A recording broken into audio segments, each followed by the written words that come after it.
दुर्योधन जैसी गलती आप कभी मत करना, मैं सच कह रहा हूं। भगवान श्री कृष्ण ने दुर्योधन से पूछा था, अर्जुन भी वहीं खड़े थे, कि तुम्हें क्या चाहिए बताओ, मेरी सेना चाहिए या मैं चाहिए। तो दुर्योधन के मन में लालच आया। दुर्योधन ने कहा कि मुझे तो आपकी सेना चाहिए, क्योंकि बहुत सारे लोग होंगे और जब पांडवों के खिलाफ लड़ेंगे तो पांडवों को पता लगेगा, आपकी मजबूत सेना चाहिए। और दुर्योधन बड़ा खुश हुआ था वो पाकर के, उसे लगा था वाह जीत लिया मैंने सब कुछ। अर्जुन के हिस्से आए थे कृष्ण, और जीत तो आपको पता है किसकी हुई थी। ये गलती हम रोज करते हैं, ये प्रसंग सुनिए और इसे समझिए। हरे कृष्ण दोस्तों, मैं हूं अनुज शर्मा। एक भक्त थे राधा रानी के, अद्भुत भक्त थे, अनन्य भक्त, भजन गाते थे। जब हम राधा रानी के महल जाते हैं तो जो सीढ़ियां आती हैं उन सीढ़ियों में बैठा करते थे, सुबह शाम दिन रात बस राधा राधा राधा राधा राधा राधा भजनों में लीन रहते थे। कोई कुछ दे देता तो खा लेते थे, नहीं मिलता तो कोई बात नहीं।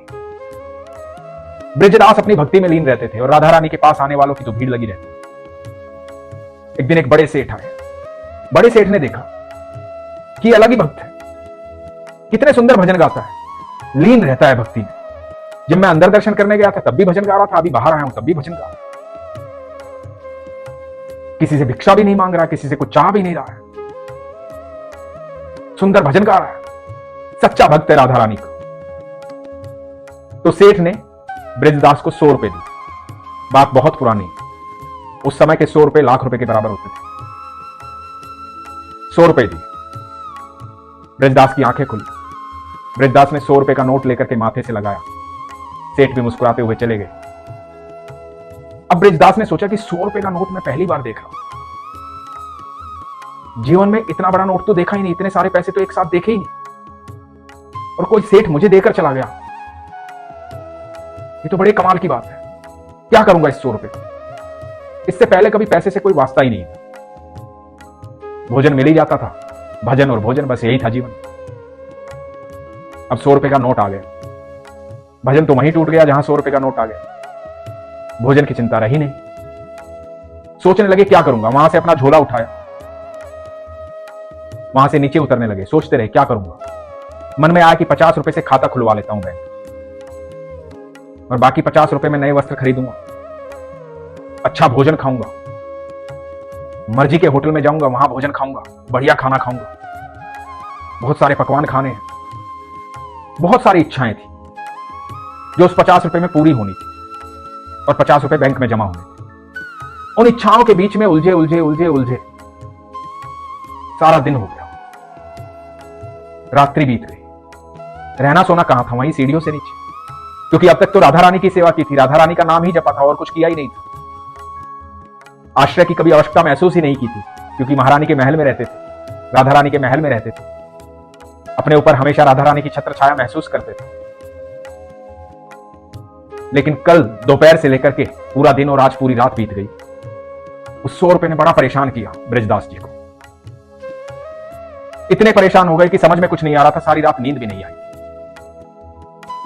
फिर 100 रुपए के नोट को गौर से देखा, महल की तरफ जाने वाली सीढ़ियों को देखा, भागे भागे ऊपर गए, अपने स्थान पर जाकर बैठे जहां रोज बैठते थे। उस 100 का नोट लिया और फाड़ दिया और जोर से रोने लगे, राधे राधे चिल्लाने लगे, बोले राधा रानी क्षमा करना, जब से इस 100 का नोट आया था एक बार भी आपका नाम नहीं, आपको कैसे भूल सकता हूं। मेरी जुबान पर आपका नाम ही नहीं है, मेरे ख्यालों में आपका नाम ही नहीं है, मेरे दिमाग में कुछ और ही चल रहा है। ऐसा नोट जो मेरी राधा रानी को मुझसे दूर कर दे, ऐसा नोट मेरे किस काम का। ऐसी तृष्णा किस काम की, ऐसी सोच किस काम की जो मेरे भगवान से मुझे दूर कर दे, मेरे ईश्वर से मुझे दूर कर दे, मेरी मां से मुझे दूर कर दे। जब तक तेरी छत्र छाया है, जब तक तेरा आशीर्वाद है, जब तक तू मेरे साथ है, मुझे किस चीज की आवश्यकता है, नहीं चाहिए कुछ भी। मुझे माफ कर दे मां, मुझे माफ कर दे राधा रानी। और नोट के टुकड़े कर फेंक दिए और लगे अपना भजन करने। मैं सच बताऊं दोस्तों, हमारी जितनी मूलभूत आवश्यकताएं होती हैं ईश्वर हमेशा पूरी करते हैं, हमेशा, क्योंकि उन्होंने जन्म दिया है। एक बार बिल्कुल आराम से बैठ करके ये सोचिएगा, जिसने हमारे जन्म लेने से पहले हमारे दूध का इंतजाम कर दिया, हमारे इस धरती पर आने से पहले इस धरती को खूबसूरत बनाया, इतने सुंदर सुंदर फल, पेड़ पौधे, झरने, नदियां, तालाब, पहाड़ क्या नहीं बनाया उसने। इंसान बनाने से पहले ये सब कुछ बनाया उसने, ताकि मेरे बच्चे यहां आकर के रहें, इस धरती पर रहें। वो इतना प्यार करता है हमें, हमारे बिना सोचे हमें सब कुछ देता है, और हम उलझ जाते हैं। हमारी तृष्णाएं बढ़ जाती हैं, इच्छाएं बढ़ जाती हैं, पता नहीं क्या चाहिए हमें।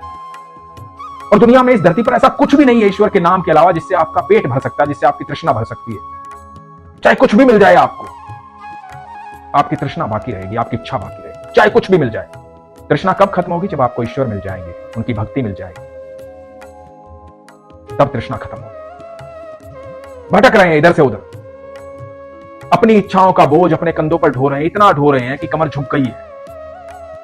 एक दिन गिर जाएंगे, टूट जाएंगे, मर जाएंगे। ये बोझ खत्म नहीं होगा। इस बोझ को आज ही उतार फेंको। क्योंकि सच ये है कि आपकी सारी मूलभूत आवश्यकताएं ईश्वर ने पूरी कर रखी।